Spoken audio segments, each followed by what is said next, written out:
So, ముందుగా Bhagavad Gita. Last time మనం Bhagavad Gita second చాప్టర్‌ని సాంఖ్యయోగంలోని 30వ శ్లోకం వరకు చెప్పుకోవడం జరిగింది.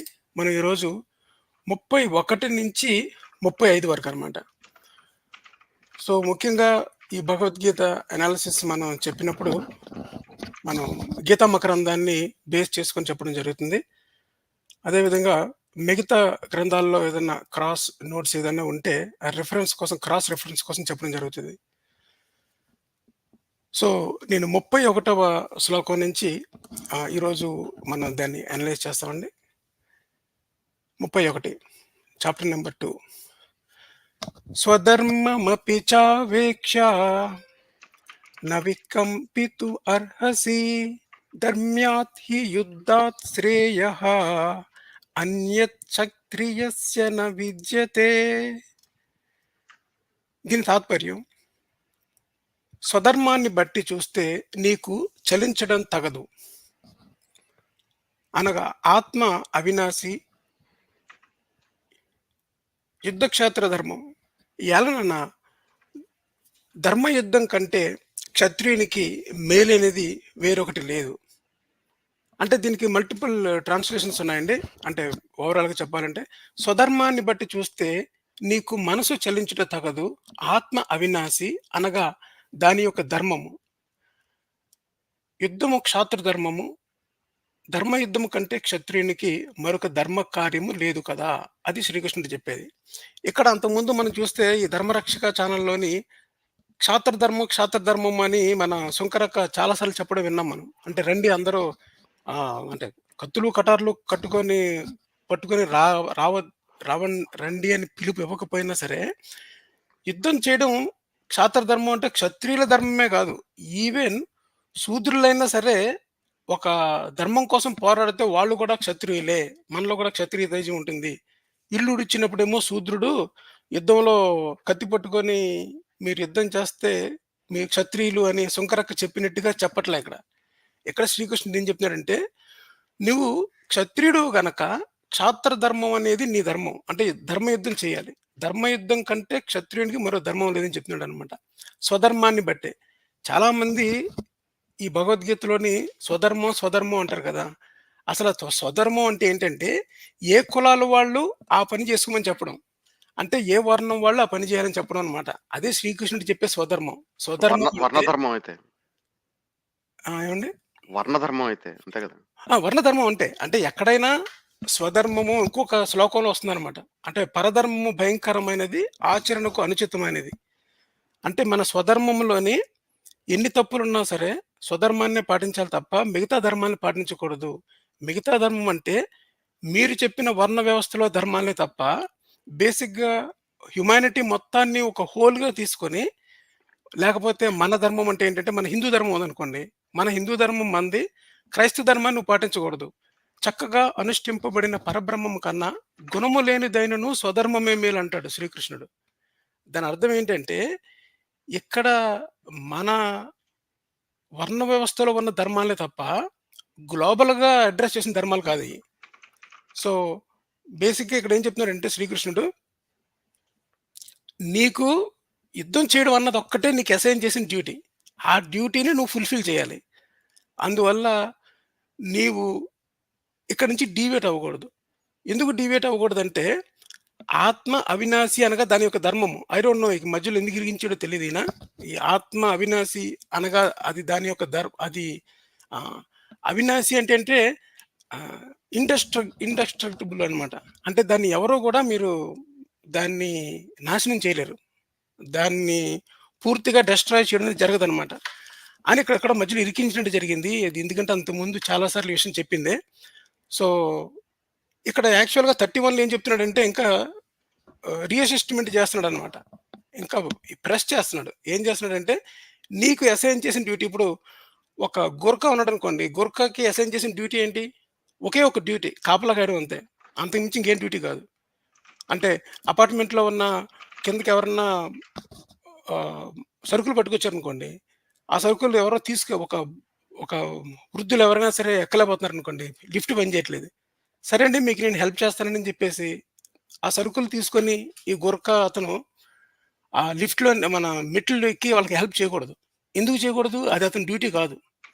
అతని డ్యూటీ ఏంటి? గేట్ దగ్గర కాపలా కాయడమే. సేమ్ అర్జునుడి యొక్క మెయిన్ పనేంటంటే యుద్ధం చేయడం తప్ప ఇంకో డ్యూటీ లేదు. అది ఎవరికి? అర్జునుడికి కాదు. క్షత్రియునికనమాట. ధర్మయుద్ధము కంటే క్షత్రియునికి మరొక ధర్మ కార్యము లేదు కదా! ఇది. మీరు చెప్పండి శరత్ గారు. అవునండి. సో, ఐ థింక్ 31 మనకి అదే చేస్తది గదా! ఈ వర్ణ ధర్మాన్ని అది ప్రెటీ మచ్ అది మీకు ఎస్టాబ్లిష్ చేస్తుంది. మీరిందాక అన్నట్టు ఈ క్షాత్ర ధర్మం అని మాట్లాడుతుంటారు గదా! క్షాత్ర ధర్మం యాక్చువల్‌గా ఎవరు చెయ్యాలి? అంటే క్షాత్ర ధర్మం అంటే ఈ ఆయుధాలు తీసుకునే ధర్మం. ఆయుధాలు తీసుకొని ఫిజికల్‌గా యుద్ధం చేసే ధర్మం ఏ వర్ణాలకి ఉన్నాయన్నది గూడా మనకి చూపిస్తది. అంటే అది ఎవరి స్వధర్మం అనేది గూడా మనకి చెప్తుందనమాట. యాహ్! రైట్. నెక్స్ట్ 32 యదృచ్ఛాయ చ ఉపన్నం యదృచ్ఛాయ చ ఉపపన్నం స్వర్గద్వారం అపావృతం సుఖినః క్షత్రియాః పార్థ లభంతే యుద్ధమీదృశ్యం.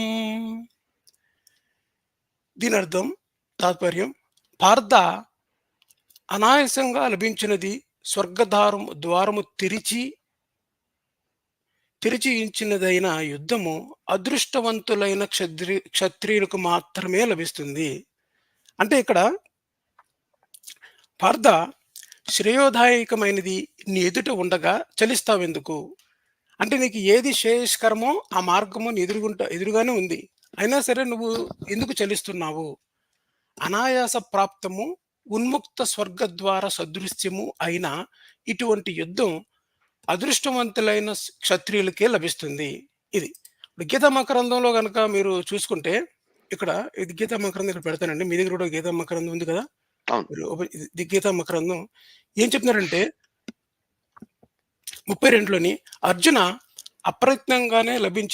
అప్రయత్నముగానే లభించినట్టుదైనయు అంటే నీకు ఏ ప్రయత్నము చేయకుండానే లభించింది. ఇక్కడ ఎలా లభించింది? ఏ ప్రయత్నం చేయకుండా లభించింది అంటే అర్థం ఏంటంటే బై బర్త్ అర్జునుడు క్షత్రియ వర్ణంలో పుట్టడం ద్వారా ప్రయత్నం ఏమి చేయకుండానే వచ్చిందనమాట. అంటే ఫర్ ఎగ్జాంపుల్ రామ్ చరణ్ ఉన్నాడనుకోండి. రామ్ చరణ్‌కి ఏ ప్రయత్నము లేకుండానే మెగాస్టార్ పాత్ పడిపోతుంది. Because of son of Chiranjeevi. అవును. మొదటి సినిమాకే మెగా పవర్ స్టార్ అయిపోయాడు గదా! కరెక్ట్. అది కారణం ఏంటి? చిరంజీవి యొక్క తనయుడు అవ్వడం వల్లనే తప్ప ఇంకొకటి ఏది లేదు. తర్వాత ఎవరికాళ్ళు ప్రూవ్ చేసుకోలేదు తర్వాత సంగతి.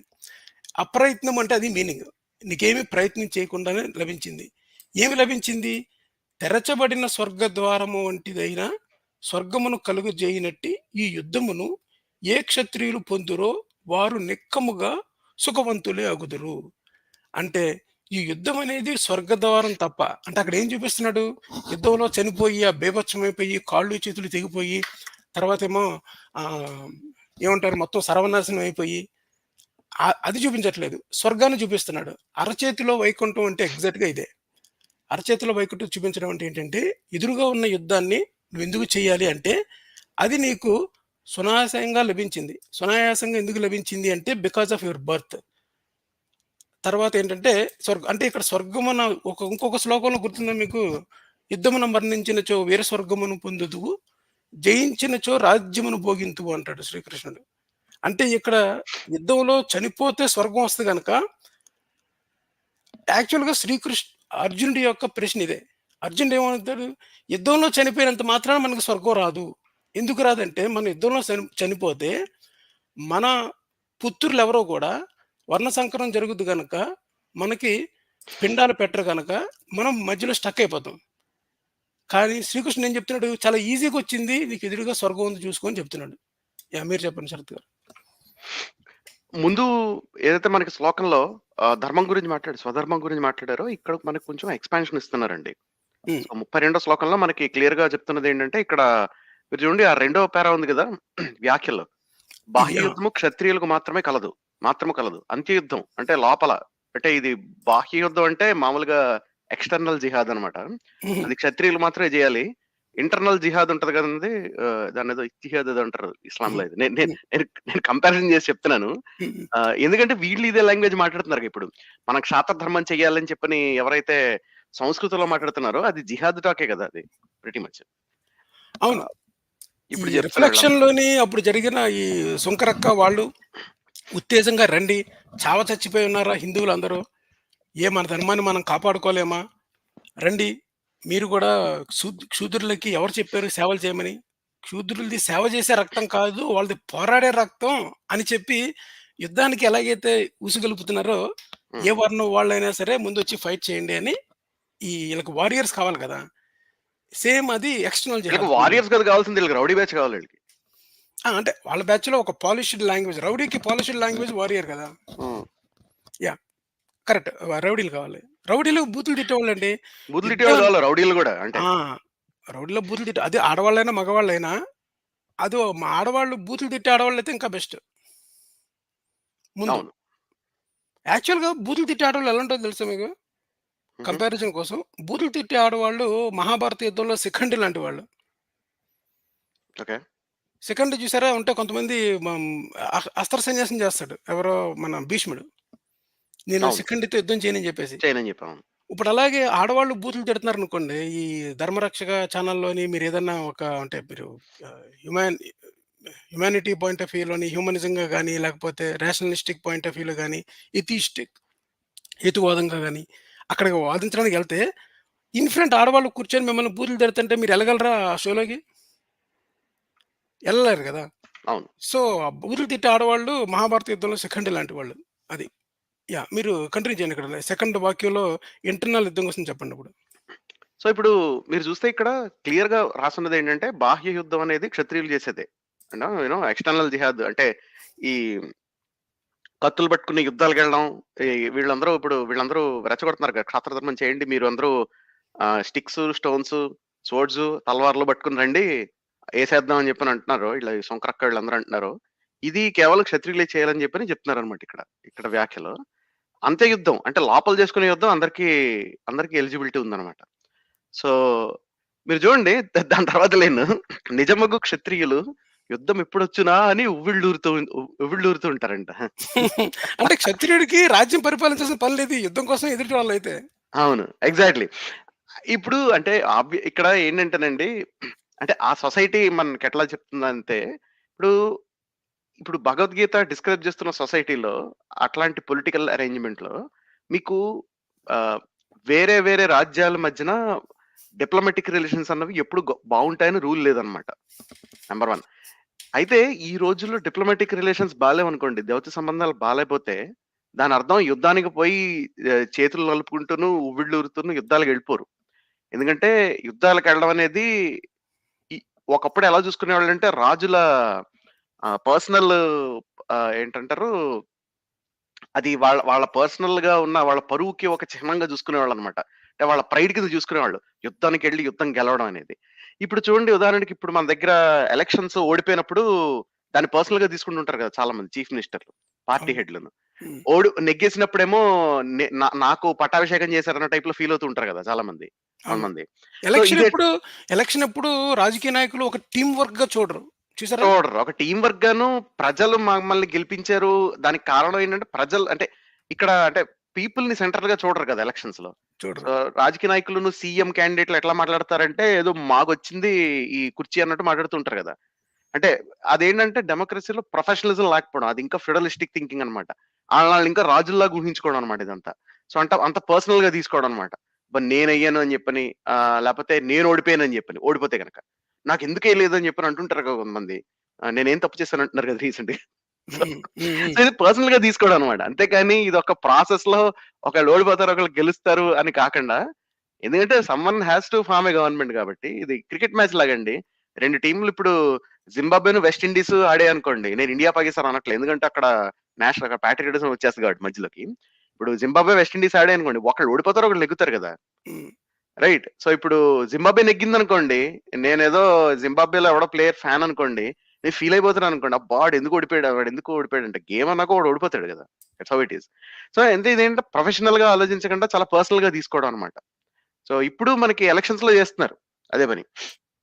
ఇప్పుడు రీసెంట్‌గా చూడండి ట్రంప్ గాడు వాడు మళ్ళీ ఎలాగోలా ఎలక్ట్ అవ్వాలని చెప్పి ఏది పడితే అది ఇస్తున్నాడుగా ప్రామిస్‌లు.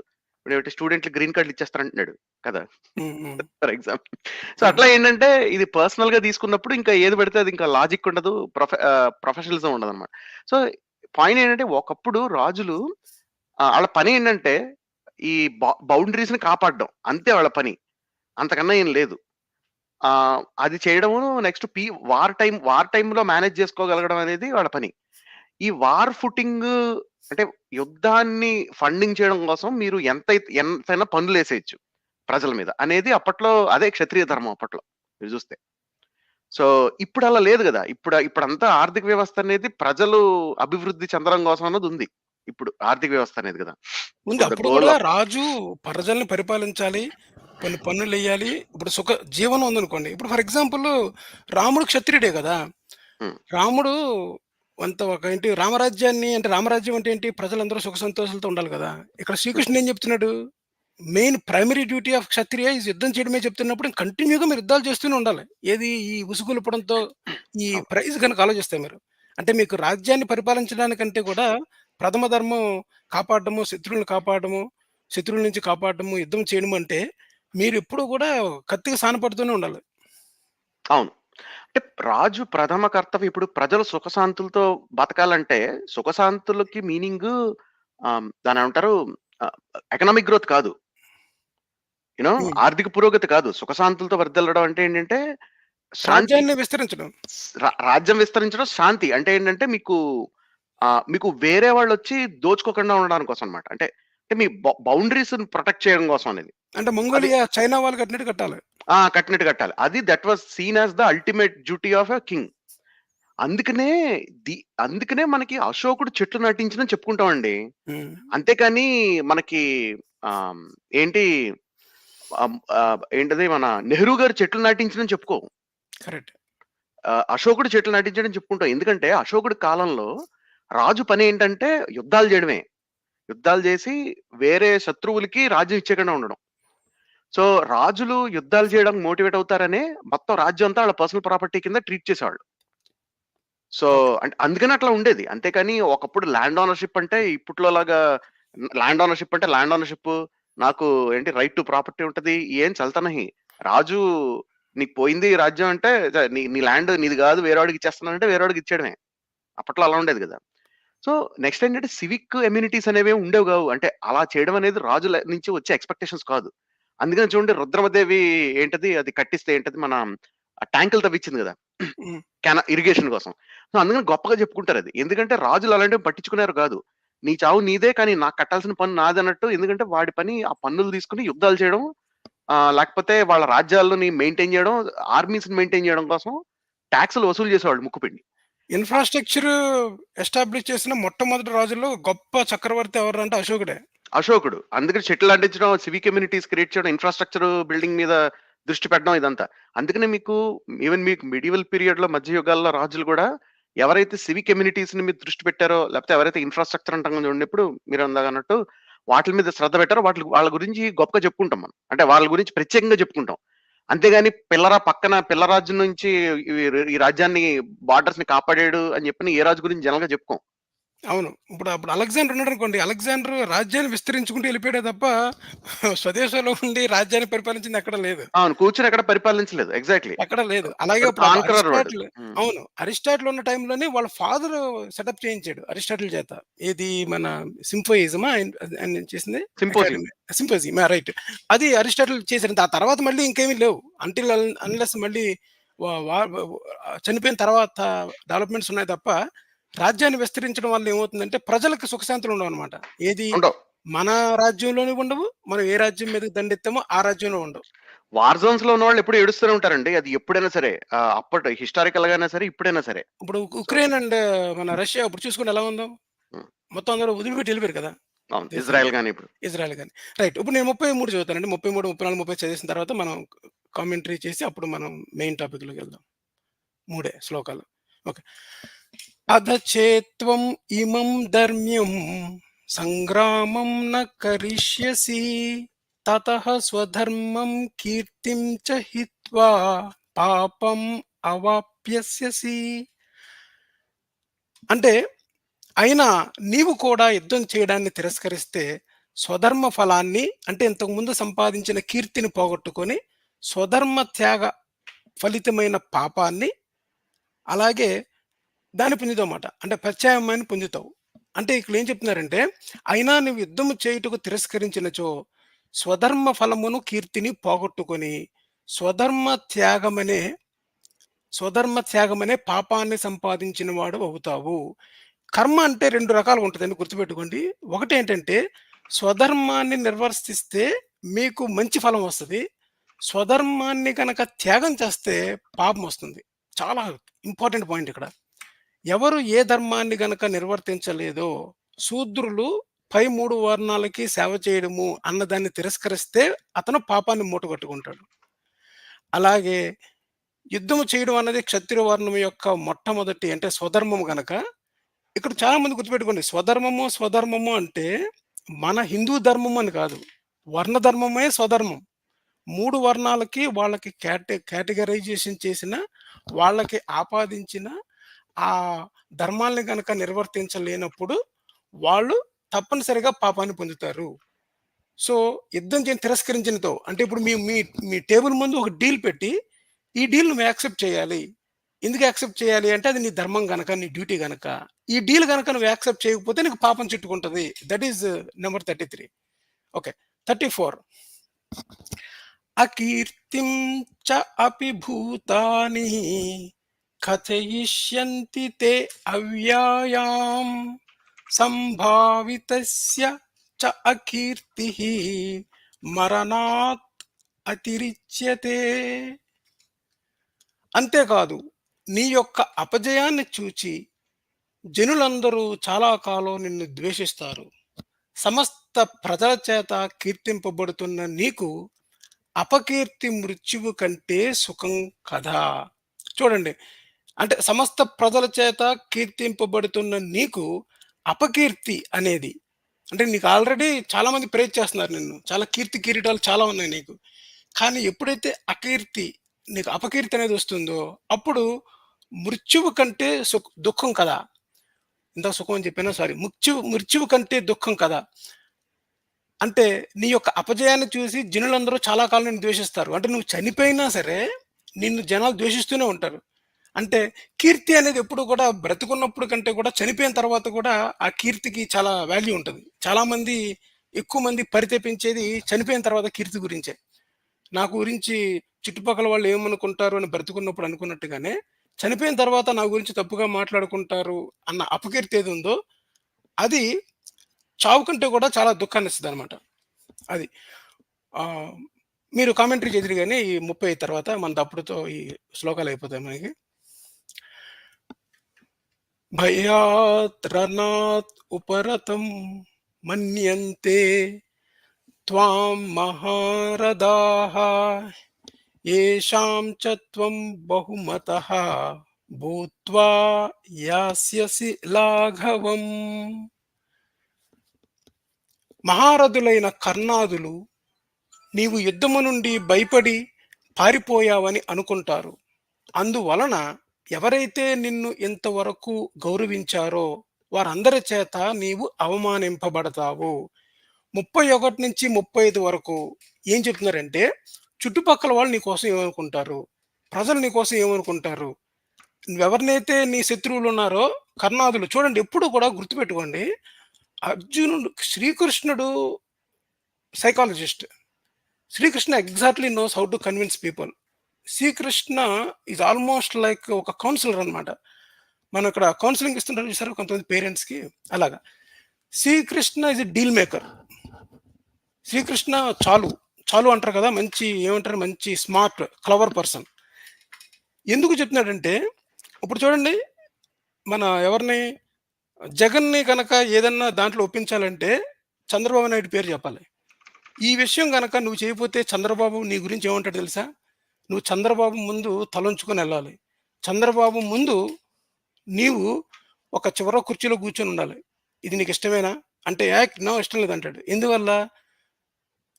అతనికి జగన్‌కి ప్రథమ శత్రువు చంద్రబాబు నాయుడే గనక. అలాగే అర్జునుడికి ప్రథమ శత్రువు ఎవర్రా అంటే కర్ణుడు. మహారథులైన కర్ణాదులు నీవు యుద్ధము నుండి భయపడి పారిపోయావు అనుకుంటారు. చూడు నీ శత్రువులు నీ కోసం ఏమనుకుంటున్నారో. అందువల్ల ఎవరైతే నిన్ను ఇంతవరకు గౌరవించారో వారందరి చేత నువ్వు అవమానించబడతావు. అంటే అర్జునుడిని అంతోడు, ఇంతోడు పొగుడుతారు గదా! ఎవరో ద్రోణుడు అనుకుంటా ఫస్ట్. ద్రోణుడు గాని మిగతా అందరూ పొగుడుతా ఉంటారు అర్జునుడిని ఎప్పుడు గూడా. వీళ్ళందరూ గూడా నిన్ను అవమానింపబడతావు వీళ్ళందరి చేత. సో, అందువల్ల నువ్వు తప్పనిసరిగా యుద్ధం చేయాలి. యుద్ధం చేయడానికి ప్రైమరీ మోటివ్ ఏంటంటే, ఒకటి నీ వర్ణం. క్షత్రియులు పుట్టంగా అది డ్యూటీ కనుక నువ్వు చేయాలి. ఆ డ్యూటీ గనక నువ్వు ఫుల్‌ఫిల్ చేయకపోతే, నీ డ్యూటీకి ఫుల్‌ఫిల్ చేస్తే నీకు మంచి కర్మ ఫలము, పుణ్యము ఎలాగొస్తుందో, చేయకపోతే నీకు పాపం వస్తుంది. అంతే కాకుండా నీ కీర్తి, కిరీటం మొత్తం ఎగిరిపోతుంది. నీ కోసం ప్రజలు చాలా చెడ్డగా మాట్లాడుకుంటారు.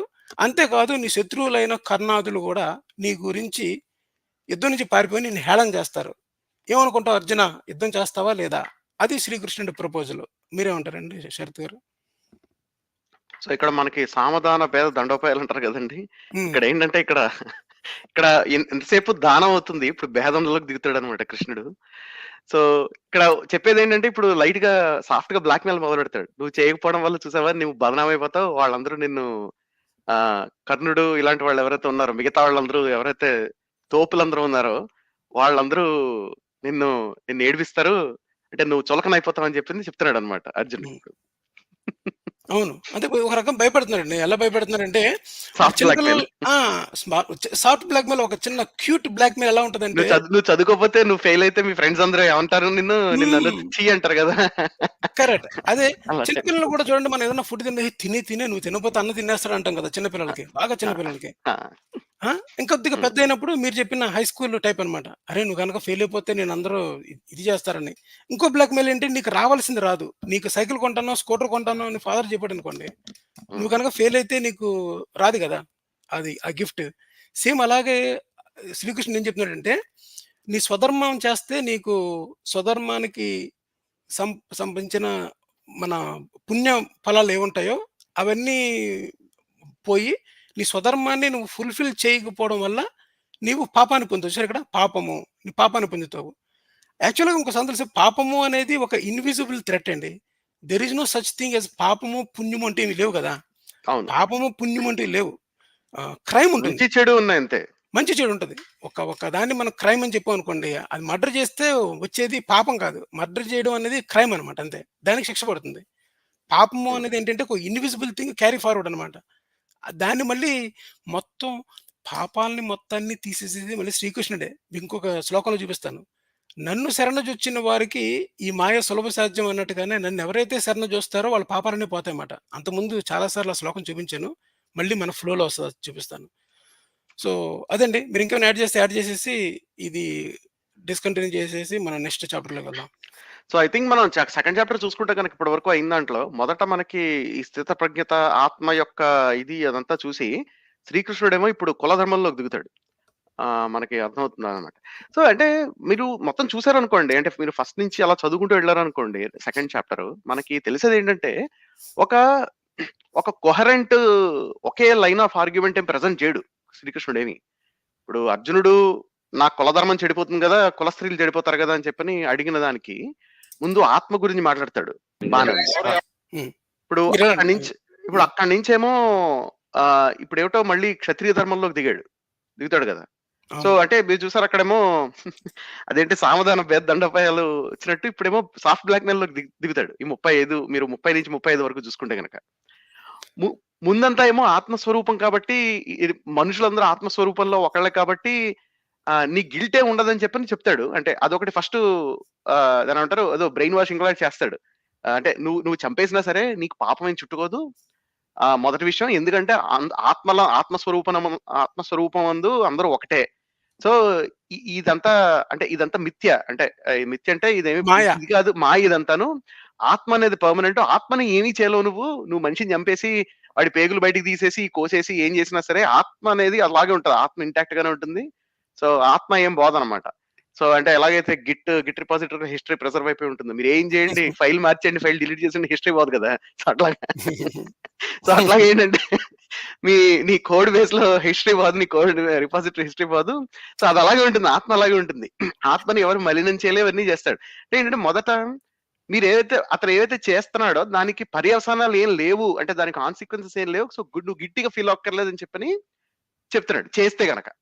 తర్వాత చెయ్యకపోతే నిన్ను నిన్ను వీళ్ళు హేళన చేస్తారు, నువ్వు నువ్వు ఫూల్ అవుతావు, నేను అందరూ చులకనగా చూస్తారని మొదలెడతాడు. ఇది యాహ్! చేయాల్సింది ఇది నీ డ్యూటీ, ఇది చెయ్యకపోతే ఇలా ఉంటుందని చెప్పని. సో ఈ లైన్ ఆఫ్ పర్సుయేషన్ అనేది కృష్ణుడు ఎంచుకుంటున్నాడని చెప్పి మనకు కనబడుతున్నాడు 35 వరకు చూస్తే. కరెక్టే అండి. అందుకే 22లోనే ఇక్కడ ఆత్మ అనేది ఎక్కడ పెట్టినట్టున్నాడు కదా! ఇది ఒక్కసారి అన్నాడు. ఇది ఈ పాయింట్ చెప్పేసి వెళ్ళిపోతాను ఇది. తెరిచిన ధర్మము ఆత్మ అవినాశి అనేది అసలు ఇక్కడ 31లో అసలు పెట్టాల్సిన పనే లేదు. ఊరికే ఏం చెప్తున్నాడంటే, మళ్ళీ 2 రకాలుగా చెప్తున్నాడండి శ్రీకృష్ణుడు. ఒకటేమో బెదిరిస్తున్నాడు బయట. అంటే ఎక్స్‌టర్నల్ విషయాలు చెప్తున్నాడు. బయట బాహ్య ప్రపంచంలో పరువు పోతది. చుట్టుపక్కల ఏమనుకుంటారు? నీ ధర్మం నువ్వు చేయాలి. నీ డ్యూటీ కదా అని చెప్తున్నాడు. At the same time remind కూడా చేస్తున్నాడు. ఆత్మ అవినాశి అది దాని ఇక్కడ ఎందుకు 31 అసలు సెట్ అవ్వలా మధ్యలో. చెప్తే ఈ 32, 33, 34, 35లో ఉన్న స్ట్రీమ్ హ్మ్. ఈ లింక్ చేస్తున్నాడండి. ఫస్ట్ మీరు చెప్పిన ఆత్మ నుంచి 30 అనేది 31 సారీ 31 అనేది ఇప్పటివరకు చెప్పిన 30కిను 35కి మధ్యలో లింక్ అనుకుంటా అంతే. 31 శ్లోకం అనేది లింక్ బిట్వీన్ ఆత్మ అండ్ డ్యూటీ. హ్మ్. అంతే. అదే ఎక్కడ అసలు సెట్ అవ్వలా అసలు ఇక్కడ మధ్యలో ఆత్మ అవినాశి అనేది ఇది ఇరికించినట్టుంది అసలు చాప్టర్ ఈ సెంటెన్స్. ఎగ్జాక్ట్‌లీ. సో అది మధ్యలో మీరు ఇరికించినట్టుంది. అంటే అది అది కొహరెంట్‌గా లేదుగా. ఎందుకంటే మీరు ఆ! వర్ణాశ్రమ ధర్మం పాయింట్ ఆఫ్ వ్యూ‌ని చూసారనుకోండి ఇప్పుడు దీన్ని. ఆ! ఆ అనాలిసిస్ చూస్తే చాలా కొహరెంట్‌గా ఉంటుంది. అంటే ఇదంతా మీకు వర్ణం, క్షత్రియులు ఏం చేయాలి, అది చెయ్యబోతే అది చేస్తే స్వర్గానికెళ్తారు, చెయ్యబోతే నీకు స్వర్గానికున్న ఆపర్చునిటీని వదిలేసుకున్నట్టు, హ్మ్. ఆలసించిన ఆశాభంగం టైపు ఆర్గ్యుమెంట్ అనేది అది మీకు అదొక సిస్టమాటిక్‌గా ఉంటుంది. ఈ ఆత్మని దూర్చి ఏవైతే చెప్తారో అది హ్మ్. తర్వాత మళ్ళీ ఆత్మని భక్తి, ఈ తత్వం ఇదంతా మాట్లాడతారో అదంతా యాక్చువల్‌గా అర్జునుడు అడిగిన దానికి సంబంధం లేకుండా ఉంటుంది. అసలు ఏది సంబంధం లేదు. అర్జున్ అడిగిన దానికి. ఇప్పుడు చూసారా? ఏదో ఒక సినిమాలో ఉంటది కదండీ!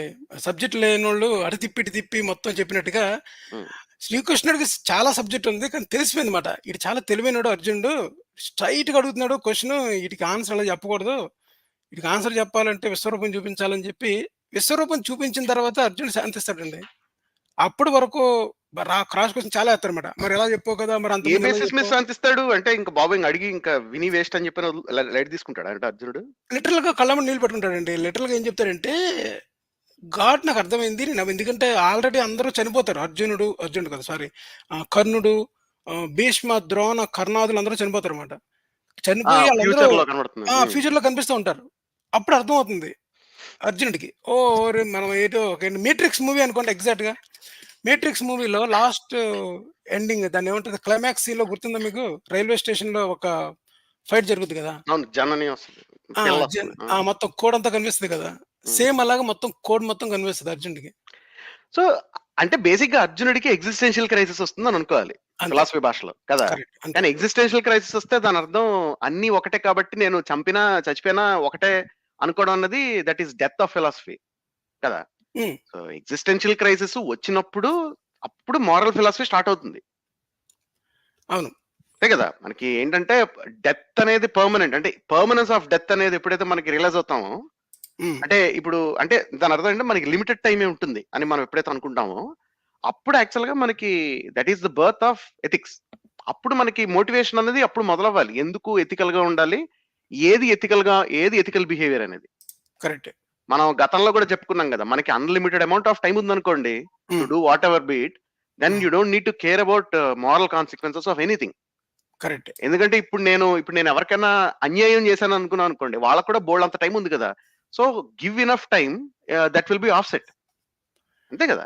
రైట్. ఇప్పుడు పెద్ద పెద్ద నియంతలొచ్చేసి దేశాలని నాశనం చేసేసిన if you give enough time, మీరు 100 సంవత్సరాలు, 150 సంవత్సరాలు వెయిట్ చేశారనుకోండి ఉదాహరణకి, ద సొసైటీ విల్ హీల్. కానీ సమస్యల్లో ఎప్పుడైనా ఏమవుతుందంటే, మీకు ఆ టైంలో ఎవరైతే బతకరో అన్నాళ్ళు, లేతే ఈలోపు ఎవరైతే చనిపోతారో, వాళ్ళ జీవితాన్ని మనం బర్బాద్ చేసినట్టు. అందరూ ఇప్పుడు ఒక 1,00,000 సంవత్సరాలు, 1,00,00,000 సంవత్సరాలు బతుకుతున్నారనుకోండి. ఎంత టైం కావాలంటే అంత టైం బతకగలుగుతున్నారనుకోండి అందరూను. Then you don't need to care about moral consequences. మనం ఇందాక అనుకున్నట్టు మీరు ఒక 2 రోజులు లేతే వారం రోజులు టైం వేస్ట్ చేసినట్టు. It's not so much consequential.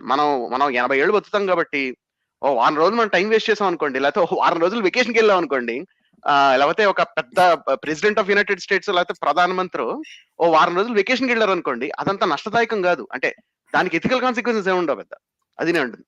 You see అంటే because with in the time frame of 7 years or 10 years 1 week is nothing. ఇది అవును. కూడా అలాగే. సో అందుకని ఎట్లాగైతే మనకి వెకేషన్ కి మనం ఎథికల్ కాన్సిక్వెన్సెస్ ఉంటాయని మనం అనుకోము, అట్లాగా మనం అనంతమైన మనం పర్మనెంట్ గా ఉన్నాం అనుకోండి. If we are permanent, then we don't need worry about moral consequences of our actions. ఎందుకంటే anything that happens as the consequence will be offset in some time. So correct. అదనమాట. సో అందుకని yeah! అందుకని overall గా ఏంటంటే చా మరణం అనేది శాశ్వతం. అంటే పర్మనెన్స్ ఆఫ్ డెత్, అలాగే ఇంపర్మనెన్స్ ఆఫ్ లైఫ్. జీవితం అనేది కొంతకాలం తర్వాత ఆగిపోతుంది అనేది ఎప్పుడైతే మనకి రియలైజేషన్ వస్తుందో, అప్పుడు దాన్నే ఎగ్జిస్టెన్షియల్ క్రైసిస్ అంటారు. ఎగ్జిస్టెన్స్ అనే దానికి ఒక మీనింగ్ లేదని ఎప్పుడైతే మనకు అర్థమవుతుందో, అంటే ఒక ఇన్హెరెంట్ గా మీనింగ్ లేదని అర్థమవుతుందో, that is the beginning point of moral philosophy నిజానికి చెప్తే. సో అర్జునుడికి నిజంగా విశ్వరూపం చూసిన తర్వాత ఎగ్జిస్టెన్షియల్ క్రైసిస్ వచ్చింది అనుకోండి, ఫ్యూచర్ లో ఏంటి అందరూ చచ్చిపోతున్నారు కదా, ఇప్పుడు నేను, సో ఇప్పుడు what is even the point అన్న టైపు వచ్చింది అనుకోండి, అప్పుడు that is the beginning of moral philosophy. అప్పుడు then you have to think about, నేను ఉన్న టైంలో ఏం చేయాలి. నేను ఇప్పుడు ఇలా శ్రీకృష్ణుడు చెప్తున్నట్టు, ఆమ్, ఇది నా క్షత్రియ ధర్మం, నేను స్వర్గానికి ఆశపడి నేను స్వర్గం వెళ్ళాలి కాబట్టి ఇప్పుడు ఏం చేయాలో ఇవన్నీ చేయాలా, లేదా ఉన్న టైంలో నాకు ఏది ఇంపార్టెంట్, మనుషులు సెంటర్ గా పెట్టి, హ్యూమన్ సెంట్రిక్ గా ఎక్స్పీరియన్స్ పెట్టి మారల్ ఫిలాసఫీని దాని చుట్టూ డెవలప్ చేయాలా, మొరాలిటీ దాని చుట్టూ ఉండాలా అనేది అర్జునుడు డిసైడ్ చేసుకోవాలి. ఆ మీరు చూసారనుకోండి, మతాలన్నీ ఎట్లా మాట్లాడతాయంటే ఈ ఎగ్జిస్టెన్షియల్ క్రైసిస్ ని అన్ని మతాలు రికగ్నైజ్ చేస్తాయండి. అందుకే చూడండి, మీ క్రిస్టియానిటీ తీసుకోండి ఉదాహరణకి. క్రిస్టియానిటీలో కూడా చచ్చిపోతారు అందరూ. ఈ చావుల గురించి చాలా ఎక్కువ ఉంటది. అందుకనే వాళ్ళ ఐడియా ఏంటంటే, ఇస్లాం గానీ క్రిస్టియానిటీ కానీ అబ్రాహ్మిక్ రిలీజియన్స్ కూడా చచ్చిపోవడం అనేది ఎప్పుడప్పుడు జరిగిపోతుంది. అంటే చచ్చిపోవడం అనేది ఖచ్చితంగా పోతాడు కదా, ప్రతి ఒక్కళ్ళు పుట్టిన వాళ్ళందరూ పోతారు కదా. సో పోయిన తర్వాత ఏదైతే పర్మనెన్స్ ఉంటుందో ఆ స్వర్గానికి అంటే ఒక మనిషి చచ్చిపోయిన తర్వాత ఇంకా వాళ్ళు up to infinity up to end of existence కదా, up to end of world వాళ్ళు దిల్ బి జడ్జ్డ్ కదా, తీర్పు దినం వస్తుంది కదా. సో అవును. తీర్పు దినం అనేది అంతం అవదు, తీర్పు దినం అనేది నడిచిపోతూ ఉంటుంది అట్లాగా. సో అందుకని వీళ్ళందరూ ఆరాటం ఏంటంటే, ఈ మతాల యొక్క ఆరాటం ఏంటంటే, మీరు పోయిన తర్వాత తీర్పు దినంలో you have to land on the good side. So hmm. అదనమాట. సో మీరు కారేసుకెళ్ళిపోతున్నారు, you have to land in మంచి మంచి స్పాట్ లో ల్యాండ్ అవ్వాలి. అదే అనమాట వాళ్ళ హోల్ ఐడియా. అందుకని ఏంటంటే వాళ్ళ వాళ్ళ వాళ్ళ బాధ అంతా, మీరు స్వర్గానికి వెళ్ళాలంటే ఏం చేయాలి, ఈ దేవుణ్ణి పూజించాలి, ఈ కల్ట్ లో ఉండాలి, ఈ ఆదివారం పోయి ప్రార్థనలు చేయాలి, మీరేమో ప్రేయరాలు పూసుకోవాలి, ఇదంతా చేస్తే మీరు స్వర్గానికి వెళ్తారన్నది అక్కడ డ్రీమ్. అక్కడ అదే అనమాట అక్కడ ప్రామిస్. ఎందుకంటే స్వర్గం అనేది పర్మనెంట్, నరకం స్వర్గం పర్మనెంట్. ఈ మతాల్లో జీవితం పర్మనెంట్ కాదు. అందుకంటే ఫోకస్ అంతా ఏంటంటే దాని మీద ఉంటది, ఈ ఫ్యాంటసీ మీద ఉంటది. అంతే కదండీ! ఇప్పుడు తీర్పు దినం మన ఇస్లామిక్ ఖురాన్ ప్రకారమైనా, అలాగే యేసు రెండో రాకడ జడ్జిమెంట్ డే రోజైనా సరే, అలాగే మనకి ఈ ప్రళయ కాలమున ఈ జీవులన్నిటిని తిరిగి నేనే సృష్టిస్తానని శ్రీకృష్ణుడు చెప్పారు కదా! అంటే అవును. ఇదంతా గేమ్ ఎండ్ అయిపోద్ది. నేను మళ్ళీ కొత్తగా ల్యాండ్‌స్కేప్ మళ్ళీ ఏస్తాను. చూసారా మీరు, రీసెట్ చేస్తారు గుర్తుందా మొత్తం అంతాను? ఒక అవును. 'రెడీ ప్లేయర్ 1'లో మొత్తం సర్వర్ అంతా రీబూట్ అయిపోద్ది. అవును. సేమ్ అలా మొత్తం సో రీబూట్ మళ్ళీ చేస్తారు. గ్రీన్ ఫీల్డ్ అంటే వేస్తాడనమాట మళ్ళీ దేవుడు. ఫస్ట్ నుంచి చేస్తాడనమాట అలాగా. సరే, మనకి ఇక్కడతో ఈ రోజుతో ఇక్కడితో మనం భగవద్గీత ఈ రోజు అనాలిసిస్ అయిపోయిందండి. నెక్స్ట్ వీక్ మళ్ళీ 36 నుంచి 40 వరకు చెప్పుకుందాం.